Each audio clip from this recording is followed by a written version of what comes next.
In the morning when I rise, give me Jesus.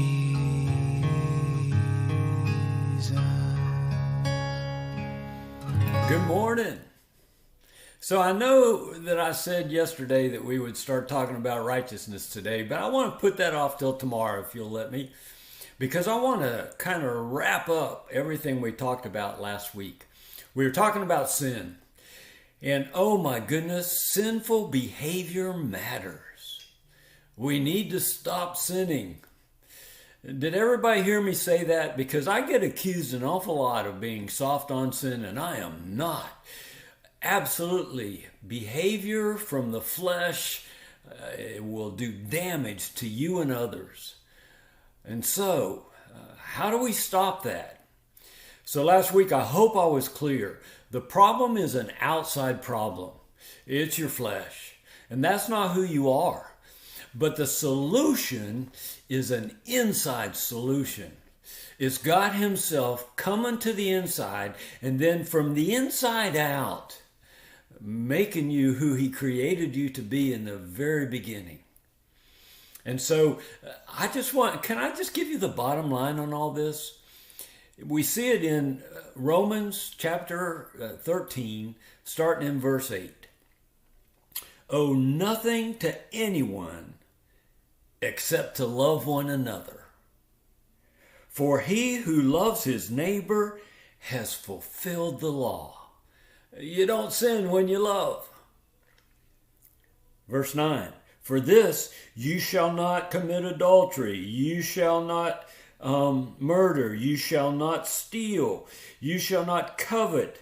And if there is any other commandment, it is summed up in this saying, you shall love your neighbor as yourself. Love does no wrong to a neighbor, and therefore love is the fulfillment of the law. Now you were created in the image of God, and in 1 John chapter 4, more than once we're told that God is love. You were created in His image. You were created to be love. And if we go to 1 John chapter 4, verse 19 says this, we love because He first loved us. See, there it is. It's God loving us and us getting a hold of that and believing it and allowing that love to make a change on the inside of us that it would manifest on the outside. It's His love coming in, making us who we were created to be in the first place, and then His love flowing through us to others. That's the answer to any kind of flesh issue. That's the answer to any kind of behavior issue. That's the bottom line on sin. You become the lover that God intended for you to be from the very beginning, and sinful behavior will no longer be a problem. Oh, you may have to fight the good fight of faith. Anything that's not of faith is sin. The enemy is not going to want you free from whatever that sinful fleshy behavior is. I have a friend that he was a smoker and wanted to quit smoking.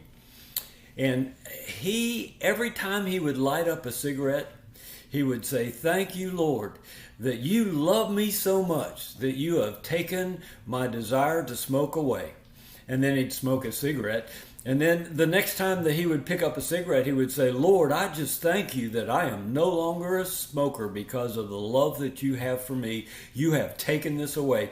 And he made that confession every time he would pick up a cigarette. And one day he had no desire to pick up a cigarette. And it's been years and he has never picked up another cigarette, because the love of God, once that becomes who you are, it absolutely makes a change to your fleshy behavior. Oh, let's get a hold of the love that God has for us, that we would not just know that, but that we would believe it and stand on it in faith. Because that's the answer. It's an inside job. We're going to talk about righteousness starting tomorrow. But today, I want you to behold the love that God has for you and believe it. We'll talk again tomorrow. God bless you. Give me Jesus.